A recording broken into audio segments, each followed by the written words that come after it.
Recording. And to the video panel up here. Good evening, everybody. Oh, hang on. Gotta hide the video panel. It's not working.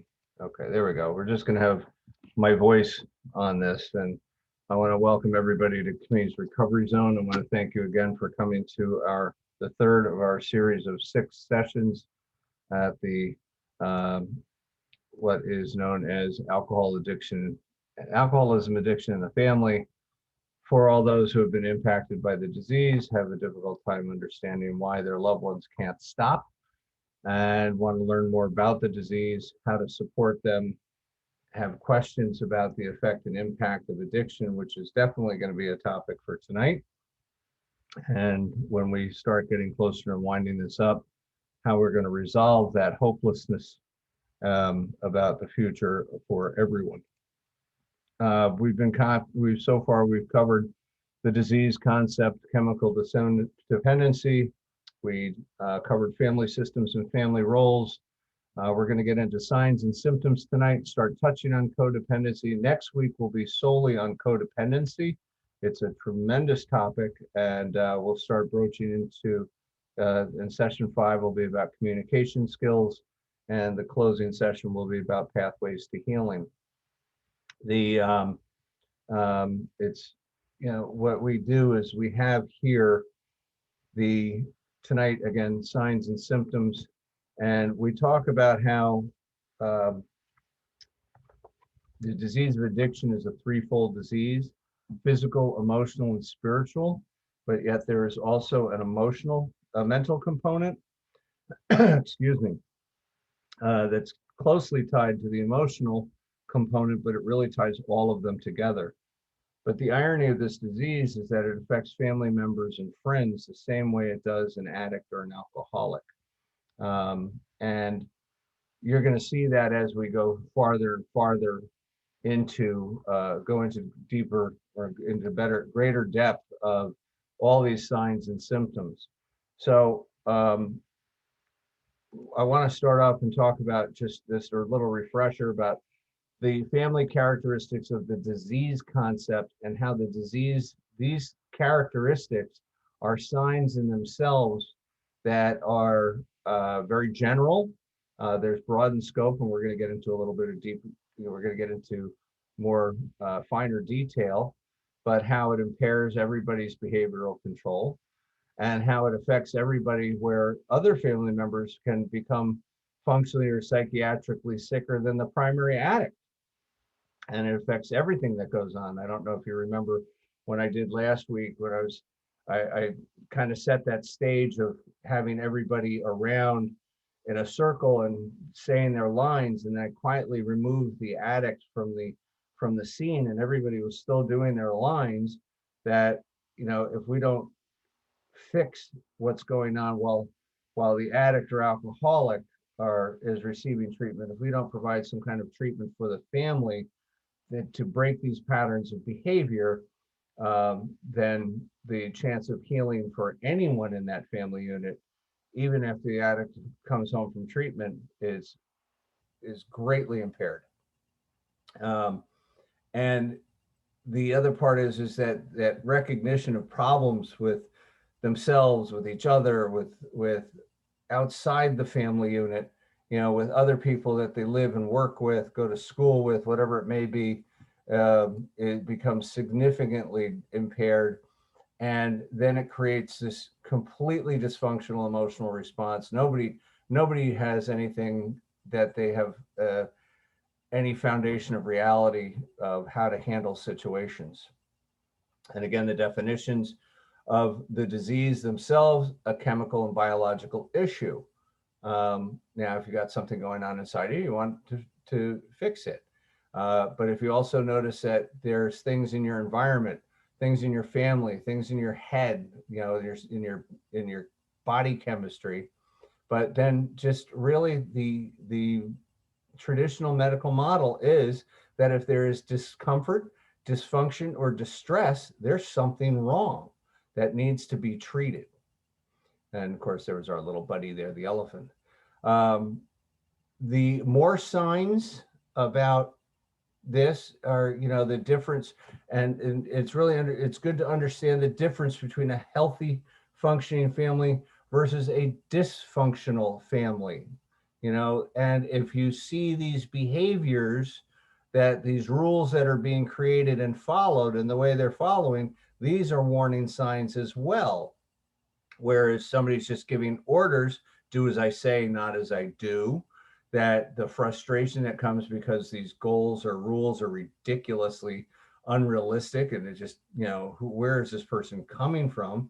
But also encouraging secrets and dishonesty and manipulation, that actually causes punishment and rejection, and that there's so much guilt that's being thrown around and shame to avoid the guilt, where there's that negative projection of feelings and emotions. And then what is a flexible rule that, that, remember the mobile, it can return to its homeostasis, that is, where it's perfectly balanced and operates fine, but when things happen, you can handle the situation, versus the rigid rules where these people are just, there's one way, or there's only one way. There's no right way, there's no wrong way, there's only this way. And threatening, seen as a threat to the status quo, especially making that person making the rules, because you don't want to disrupt that. And again, we're going to get into this. I'm going to show this to you. This is all going to come together. Trust me on this one. I know I'm like all over the place. And again, the open systems versus the closed systems, the communication, you're not even allowed to talk to each other. Feeling, you're not allowed to express your feelings. The inhibitions that are of change, learning, and growth, just, it's just corrupting any opportunity for any kind of path into or towards recovery.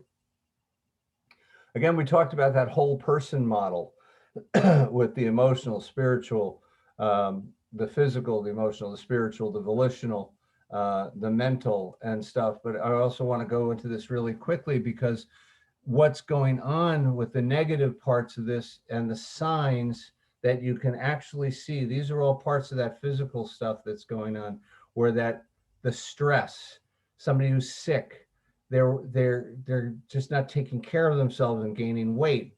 Other physical symptoms, they're literally, their hair is falling out, or the way that they're dressed, there's poor hygiene, and the fact that somebody else, as a result of this, may be creating a dependency in themselves. The emotional potential is harmed, because it's all controlled by fear, the fear of what's going to happen. How do we handle situations?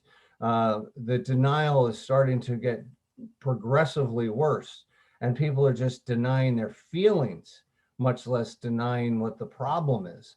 And the impulsivity that happens where people just react to a situation is either violent, it's verbal, it's loud, it's it's demeaning, you don't know what you're talking about, or just get away from me, or I'm getting away from you. And the social potential, friendships, relationships, people who care about you, that are trying to help because they can see what's going on, but you can't see it yourself. Those relationships are deteriorating and eventually disappearing. And again, I want to say that they can come back, but it's going to be action, not words. The mental potential, again, being the one that interacts with all of the other potentials, the perceptions are now becoming completely warped. The input and processing has been twisted and manifested in ways that, the reality and truth are just completely corrupted, and no longer a sound platform of facts or reason, and the inability to take proper actions, or because they're all just going about how to sustain the system and maintain that bad status quo. And then the spirituality, it's just like people are just hopeless. constantly looking for other ways to find happiness that doesn't exist because it's all superficial. And, and because of that search that finds nothing, these highlighted of the disillusionment, the restlessness, the boredom, the fatigue, the irritability, the depression, but also it just can turn into, a total escape into either another addiction, and not just a substance abuse, not alcohol or drugs, but sex, religion, work, shopping, gambling, food. There's so many that it can be exercise, that, just anything to be some kind of a distraction from the reality that they're in.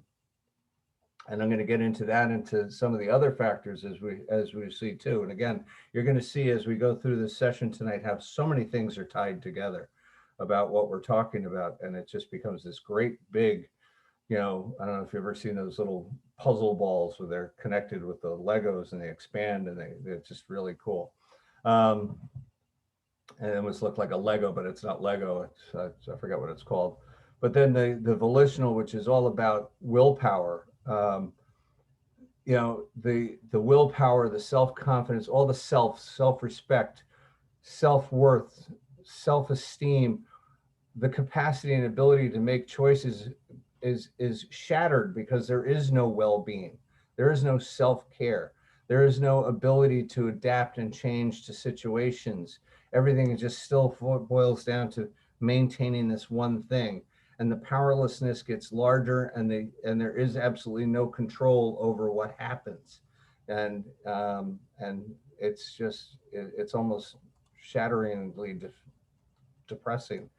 And again, some more of the behavioral signs that start becoming progressive are the actions of how you deny or blame, rationalize, withdraw, regress, intensity, the emotional states of high intensity where anger, fear, shame, and guilt start progressing to even exponential levels. And that how that anger leads to hostility and resentments. And the anxiety also, and the tension just, constantly brings on shame and guilt, the self-loathing that people start feeling, and then the projection to deflect that guilt and by putting shame on others and creating feelings of worthlessness and remorse. And everybody is depressed. And it gets to the point where people outside are going like, what is happening to this family? And how can we help? But it's, everybody kind of knows. Now I want to get into the family roles here, because each role has its own, manifestations of signs and symptoms. The enabler, how their actions, their behaviors are holding the family together. They're denying. These are all actions. They're not taking care of themselves. They're protecting, manipulating, lying, whatever. They're keeping secrets. This constant fantasy that everything is going to be different. Maybe this time will be different. Today will be the day that we turn that corner. And it's all rooted in denial. And again, it can be a parent, it can be a roommate, it could be a lover, it could be a spouse, it could be anyone. The hero child, and again, getting into some of the other stuff we just talked about with the whole person potential, how this person's behavior is constantly trying to fix stuff inside the family.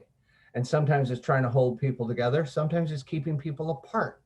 And the overachiever that they become is that perfectionism, the great student, the great athlete, the great worker, the person who's constantly winning awards, but yet they're not letting anybody in. It's like it's all external, it's all outside. It's like, hey, let's go celebrate. No, I can't. I've got to get home. Why? What's going on? It's like, no, just I'm tired. They make excuses, and it's just like, because it's all external. They don't want to let anybody inside because that hurt and fear of abandonment is so rooted that it starts manifesting even outside the family. And again, what if this was a child? these, these behaviors are starting to become rooted to somebody who's so little, trying to control the family. Can you imagine a 10-year-old trying to break up a fight between two adults, or trying to get two adults to talk to each other? I mean, why should they be in that role?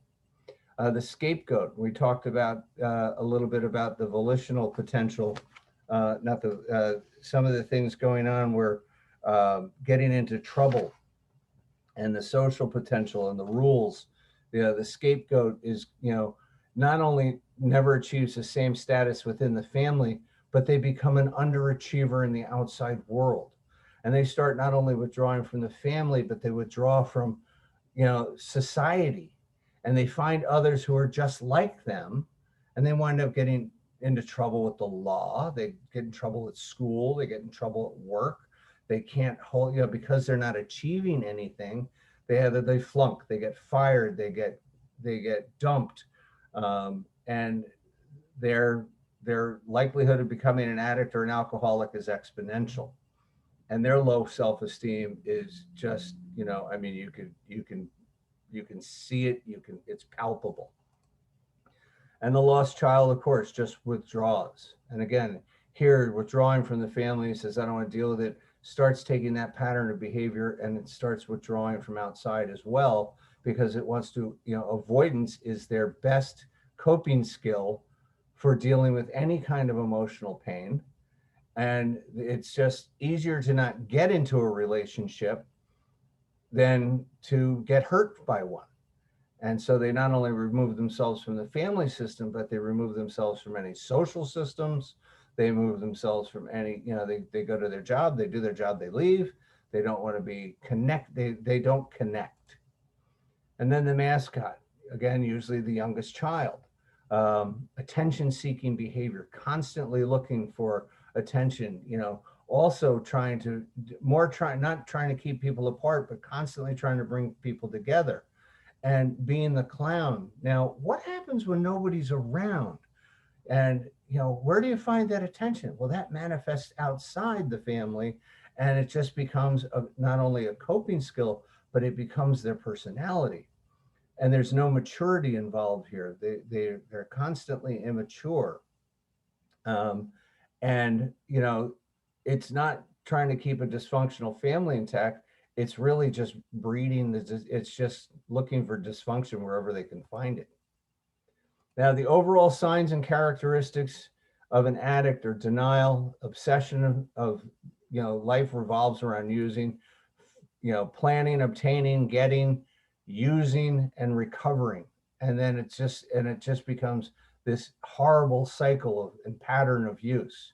And the compulsion to use becomes the driving force of their lives. The compulsion is everything, which leads to not only emotional illnesses, but also physical illnesses.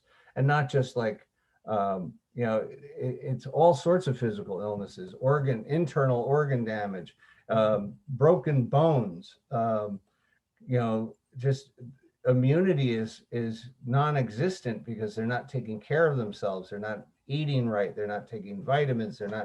Their teeth are falling out because they're not doing any dentition. And, with the family, we start looking at the denial on a different basis, the denial from the family perspective. We look at the obsession with the person using. It's all about them, and the life and everything is all about them. The family rules are all about maintaining that status quo, about keeping the secrets, about manipulating, about telling, if anybody asks, you say everything's fine and tomorrow is going to be better, and whatever that, whatever they may be. And then the compulsion to control the person using. Now here it says urge to cure. Okay, but it's also that urge to protect, the denial that comes with, let's keep trying, let's make him happy, because maybe, this loss of self to get into taking care of the person who's, being the addict, the primary center of the picture here. And again, this leads to emotional, physical illness as well. The loss of all feelings and spirituality, the anxiety, the depression, the physical illnesses that come with the stress and the frustration and the poor diet and the lack of sleep, lack of exercise, because you're no longer taking care of yourself, and it just leads to horrible stuff. Now I want to show this chart because this shows everything in a in a big snapshot. And when I say that, one of the things I forgot to mention is that these roles are not rigid for the family members. Now, if the enabler should leave, who moves into that role? And if the enabler leaves, gets a divorce and moves out, then what about or leaves? Then the hero child would probably become the next enabler. But what about if the hero child says, I'm done with this, I'm moving away, I'm going to go take care of myself, I've had enough, and they literally pull a geographic and move to the other side of the country? They're no longer in that family unit. So who goes in and takes that? Well, most times the mascot steps into that role. The scapegoat and the lost child could be the same person. The hero could become the scapegoat could become the lost child. Suppose there's only 2 kids in the family. How do they merge some of those roles? Suppose there's only 1 child in the family and they become everything at different times. I mean, think of all the different motivating feelings that can be manifested that are individualized towards that one person. But now you put somebody to do this. I mean, we're talking about, look at the price of the things that happen. These are the mental health, the things that come from, that develop into mental illness. And I'm going to get into that as well. But it's just, the manifestations is it's just, it's a total disaster in the making. Now, I also really have to stress that this is not all doom and gloom. What I want to say is that, we're going to get into solutions. But the big thing is to see this, if you recognize it, and I'm going to get into about what an important role awareness is. And the fact that you're here learning this is just, is phenomenal. Okay. Again, we talked about this being a threefold disease: physical, emotional, and spiritual. And now I'm going to break down these 4 components, because the mental in there is just as important. And, when we talk about physical symptoms, we have to mention the characteristics of the disease again, that there's continuous or periodic impaired control over drinking, preoccupation with alcohol. We talked about the compulsion to use of alcohol despite adverse consequences, that, it's the number 1 force. It doesn't matter. There is nothing going to get away from me taking that drink if I'm the alcoholic. I don't care if it's my liver's shot. I don't care if my wife leaves me. I don't care if I lose my job. I don't care if the kids hate me. I want that drink. And I don't care about my friends. I don't care about anything. I got to have that drink. Like right now, because I'm getting dry. And then the most common definition of physical symptoms is that those appear in your body. Symptoms that have a material existence. It's sensory. You can see them, you can hear them, you can feel them, you can touch them, you can smell them. And for the addict, that whole, if the list that we have when we do a family program, we get them to talk about what are the things that are going on physically, and they talk about their cravings because it's physical. They've got to have it. Their body is actually driving them. The tolerance of needing more to get to that desired effect. The compulsion to use is primary, and again, the things that happen inside, and then there's the falls and the unexplained injuries, because stuff happens during a blackout, or they've got bruises or broken bones, accidents, either just, breaking things, cutting themselves, or car accidents, dexterity going out the window. Then there's heart palpitations, insomnia, body aches, and nausea. But what about the person closest to the addict? They're getting headaches. They're getting back pains. They're getting vague sicknesses because all the stress and the frustration that's coming from them. Because think about, how do you react physically when your loved one isn't coming home, or you're up all night hours and waiting, or you have to work 2 jobs, and when I ask family members about these things, they talk about these different things that are going on, that they're no longer eating right, that they're gaining weight or losing weight. Um, they have unexplained injuries or falls. Now, sometimes these unexplained injuries can be a lot about domestic violence as well. And, we're not going to be, certainly not going to be talking, I'm not going to explain that stuff to you. But also, what about, um, has anybody here ever tried to carry somebody who's been passed out? I mean, you want to talk about dead weight? I mean, um, it's very easy to have, get some back injuries or pulled muscles or, trip over something or, or if you have to catch somebody who's passed out, it's just, um, it's not good. It leads to accidents, heart palpitations, insomnia, body aches, nausea. Okay, so something I want you to notice here is that see how similar these lists are, and you're going to see that this is going to be a pattern that is going on throughout the signs and symptoms. So mental symptoms are very important here because the chronic use of drugs both leads to short and long-term changes in the brain, which can include paranoia, depression, anxiety, aggression, hallucinations, other mental illnesses. There may be some mental illnesses that are already present. We call those co-occurring disorders or comorbid disorders. Because just want to read you a little statistic here, because what's really relevant about this is that this statistic is 6 years old, and the research that's coming out of last year of depression, anxiety, increased substance use, suicide risk, self-harm, domestic violence, emotional trauma, is these numbers are staggering of what's happening. But people addicted to drugs are roughly twice as likely to suffer from mood and anxiety disorders. And people with mood and anxiety disorders are likely to have substance abuse. So in 2015, an estimated 43.4 million people, almost 20% of the population at the time, of adults ages 18 or older experience some form of mental illness. That number is much higher.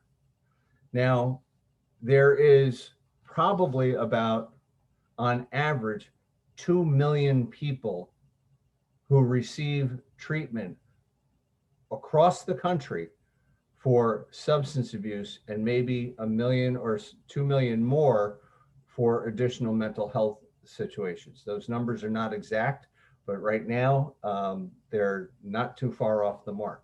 So that is not even 10% of that number of people who have undiagnosed, and then there's the undiagnosed.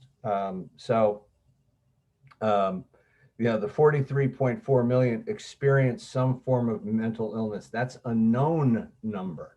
I can't even imagine what the unknown number is. Okay, so 8.1 million people had comorbid disorders in 2015 of known people.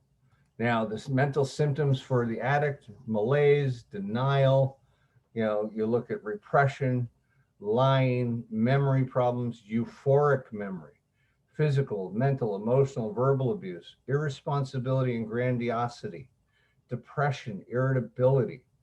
Okay, and what happens to the person closest to the addict? They become preoccupied with the addict. All their thinking is now geared towards the addict. There's rampant denial. Can't concentrate on the things that are important. Can't focus on jobs because everything's being pulled away in a different direction. It's either perfectionism or it's failure. There's no gray area. There's memory problems. You forget to do things because there's so much distraction, so much front brain stuff with everything else that's going on with the preoccupation and the denial and the lack of concentration. or the absolutes of perfection or failure. And then the euphoric memory, oh, remember what it used to be like. And then acceptance of the abuse, as if, you know, now they're getting to the part where they believe that they deserve this because they did something wrong, like this is their fault. The controlling that goes on, they're trying to control something that's out of control, and it leads to depression. As we talked about, when you can't control something, it leads to the frustration, trying to find the happiness that is constantly eluding you, and because it doesn't exist. The irritability that comes with the impulsiveness, and the irrationality of the life that they're in. Okay, which leads us right into the emotional symptoms. They're feelings in nature, but emotions are the way you feel or express emotions is the key part here. Now, for the addict, how they express their emotions or what they feel or anger, they pick fights. They're riddled with shame and guilt. It's all about them. This conflict between uh, living a decent life and just living the life around with their addiction. They have no sex life. They have intimacy issues, meaning performance or whatever it may be. The depression and hypersensitivity because their radar is up all the time. Now, for the person closest to the addict, there's irritation and anger. There's fear. There's financial worries because there's never enough money, having to work two jobs to pay the bills because that person's not carrying their weight. The shame and guilt that is either being projected or taken on by that loved one about, what's the thinking that they're the cause. Absolutely no interest in sex. The isolation and depression that as a result of, isolating from the world around them because the center of their universe is just getting high or drunk. The hypersensitivity that their radar is up as well because they don't want people to know everything is fine. Remember the enablers line, everything's fine, or I'll handle that, or want to hear a joke, or I'm out of here. These are the people that are closest. This is what they're going through. Now, before I started talking about that 9 or 10-year-old that is, and this is some of the scariest stuff that I've ever heard, and I want to kind of cover this because this is really important. But the symptoms are guilt. They blame themselves as the cause of the addiction. They're depressed because they're lonely and hopeless about the situation at home.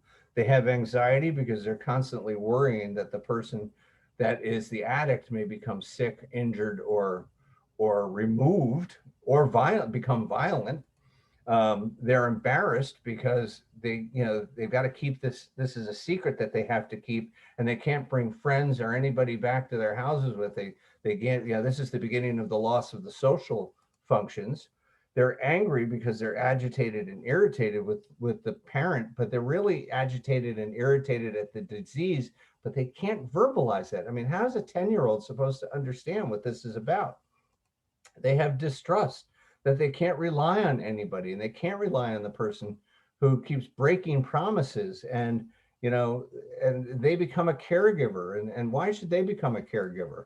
And what about the other caregivers that are not doing their job? And they become detached, they become emotionally numb, disassociative, because that's the only thing that they know how to, the only way they can cope with it is by running away from it. And they're confused because there's no stability in the home. How do you think this evolves in a child? That if this is how they're becoming wired at 10 years old, what happens? And it's important that if you're a loved one and you're looking at somebody else's children who may be, in that, if you see this, you can do something.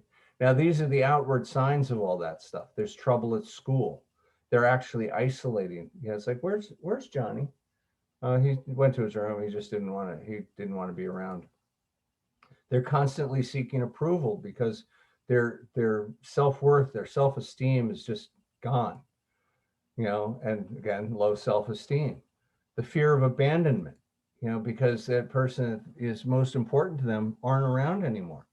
They become risk-taking and their impulsive behaviors. Again, this is sort of that scapegoat mentality, or the lost child because they're looking for something that isn't present in their own lives.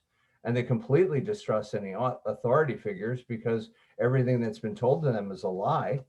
And they can't go that because and then it starts becoming teachers, bosses, excuse me, counselors, law enforcement, and again, how does this manifest? And they can't, they never are able to develop the methods and ability to express their emotions about how it impacts them, because they can't understand it. They're not, it's never been taught. They're not around people that they can trust or handle, that can be around. And they try to manifest and compensate in so many other ways. The spiritual symptoms, these kind of speak for themselves. The quality of being concerned with the human spirit or soul, as opposed to material or physical things. And for the addict or alcoholic, loss of belief, the conflict between behavior and values, and the lowering or violating moral standards. It's been said that the definition of an addict is somebody who lowers their standards as their drinking progresses, as opposed to somebody whose drinking progress, they'll change their standards. They change their standards as a result of their drinking. Whereas people change their drinking as a change, normal people will change their drinking. For the person closest to the addict, that loss of belief, the excessive fervor, that loss of the love of life, that willingness to have so much joy, grandiosity, the conflict between grandiosity and low self-esteem is just, shattered. The rigidity and hardness of heart, they become numb. They just don't become, they're no longer feeling, and it's so important to understand that, when you get to that point where it's just like, it doesn't matter, no one's going to fix me. That hopelessness that comes from that is so important. Codependency is really an important factor here, because codependency is now rampant in these situations. And codependency is the, casually to describe relationships where a person is needy or dependent upon, but there's so much more to this term than everyday clinginess.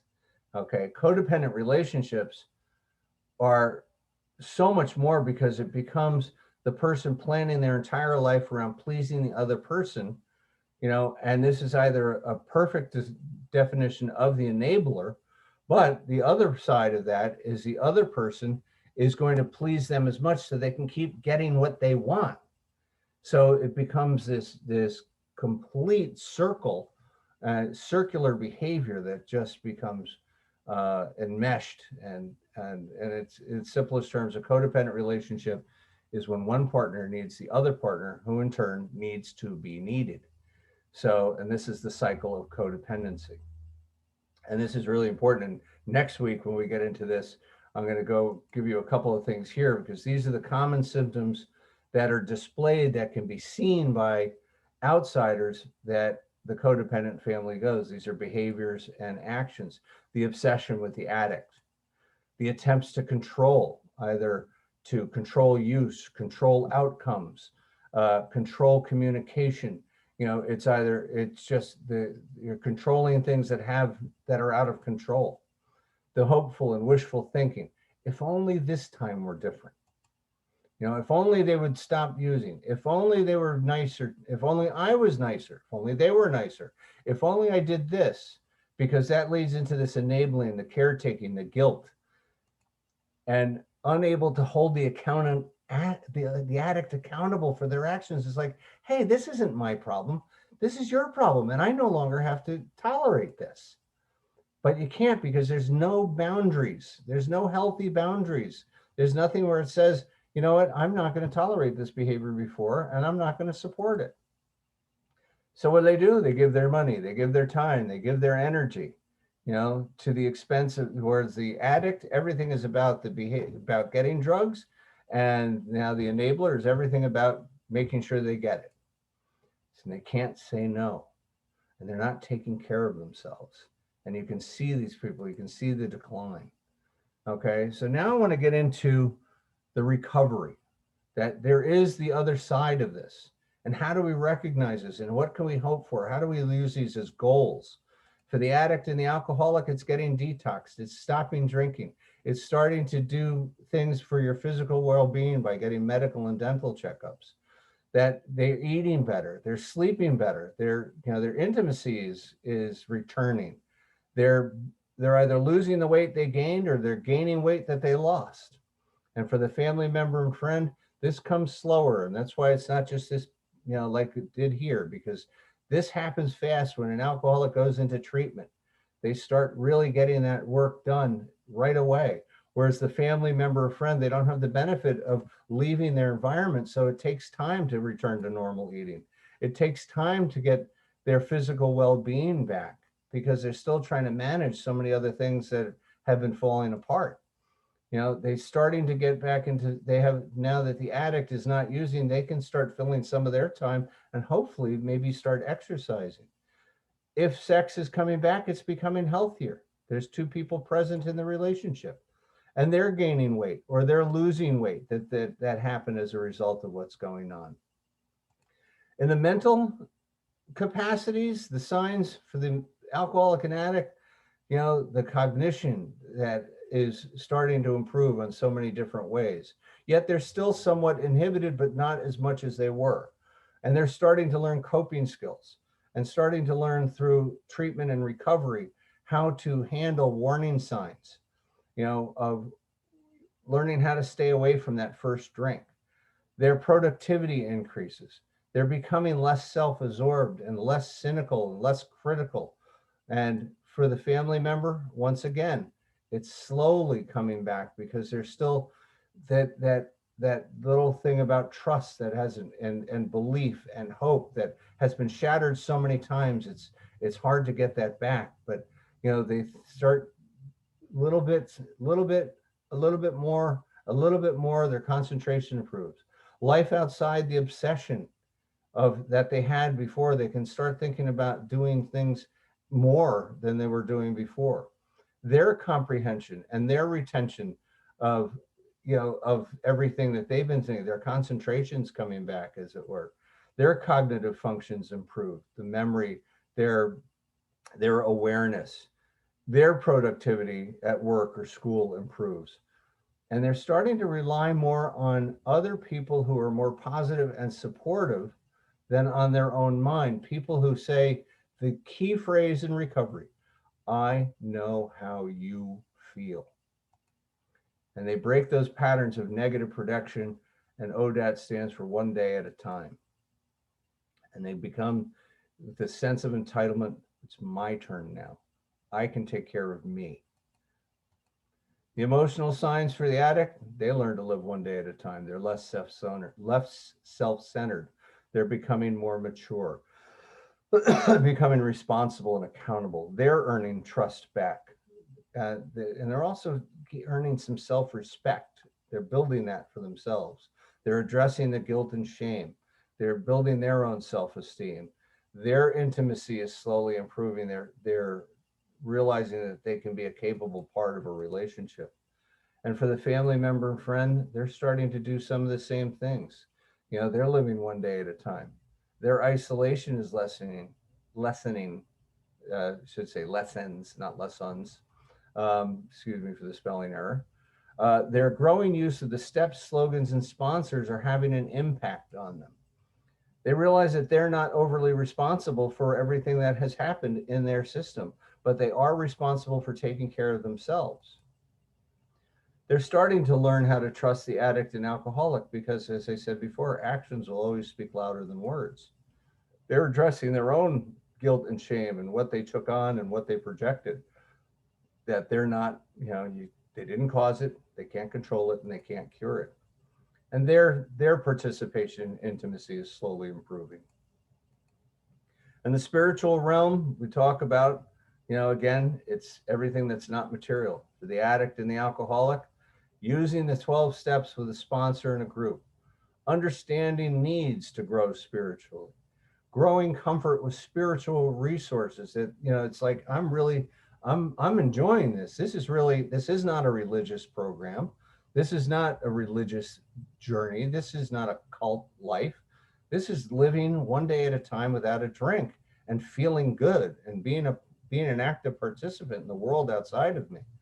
And that beginning of a sense that life is benign, meaning that it's wonderful, that it's warm and it's growing and it's full of capability and that growth, and that the working with others to build a sense of community, you know, helping get out of self by working with somebody else. And some people, you know, I actually talked to a religious leader a long time ago, and he said that the 12-step movements are more responsible for bringing people back to church than any natural disaster, because those are all regional, whereas this has been a global thing where more people are finding to return to church to seek more than what they're just getting out of this, like, well, let's see what else I can find. And for the family member and friend, the same. They're understanding their needs to grow spiritually. They're growing comfortable with spiritual resources. They're beginning to have a sense that life is wonderful. They are also building a sense of community. And some of them are returning to church as well. And sometimes they're returning to church together. And so these are things that are positive about how, when we take somebody out and we start working with the family and we start getting them to stop saying those lines and start saying things, other things about, you know, I can do this, you know, they start building awareness. And Dean Ornish is an educator from a long time ago and said awareness is the first step in healing. And this is something that I profess as well, is that the greatest tool in recovery is awareness, because without it, you can't realize that something's not right. And if you're not aware there's a problem, you'll never be open to the solutions. It's not always knowing exactly what the details of the situation are, but it's the ability and capacity to trust your instincts. And when that gut feeling is gnawing at you that says, I'm uncomfortable and this is not healthy for me, understanding how to react to it properly. And that's really important, because next week we're going to talk about codependency. And I want to just say thank you very much. This has been my pleasure to present this to you, and I hope it was helpful. And thank you.